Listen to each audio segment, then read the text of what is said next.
Malimira, po si që ka mbetur toponimia e hershme Dobërgor, toponimi vendosur gjatë pushtimit bulgar në vitet 1700, pushtim që në Shqipërinë juglindore zgjati për rreth 150 vjet, njihet si një nga vendet e shenjta, ku besimtarë të shumtë shkojnë e luten për plotësimin e dëshirave të tyre.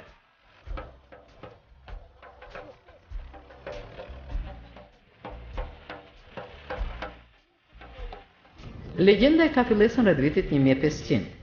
Pikërisht në këtë pyll me sipërfaqe rreth 11 hektar, sipas bujdhanave, kanë pushuar besimtarët gjatë pelegrinazhit të tyre nga Mekka drejt malit të Tomorit.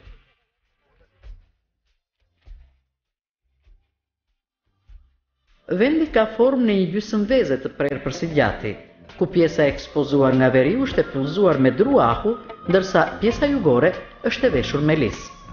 Ky vend i shenjtë, sipas rrëfimeve goj pas goje, brez pas brezi, ashtu si dhe shumë objekte të tjera kulti, thuhet se qëndron mbi themelet e një kishe.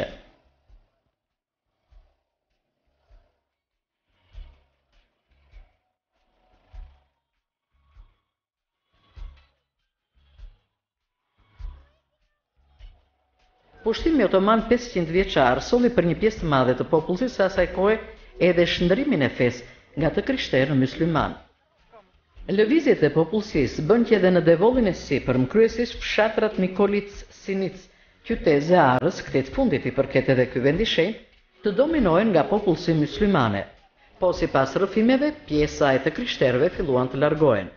Megjithatë, kisha e vjetër mbeti një vend i shenjtë, si i tillë nderoi e frekuentoi nga besimtarët e të dy feve.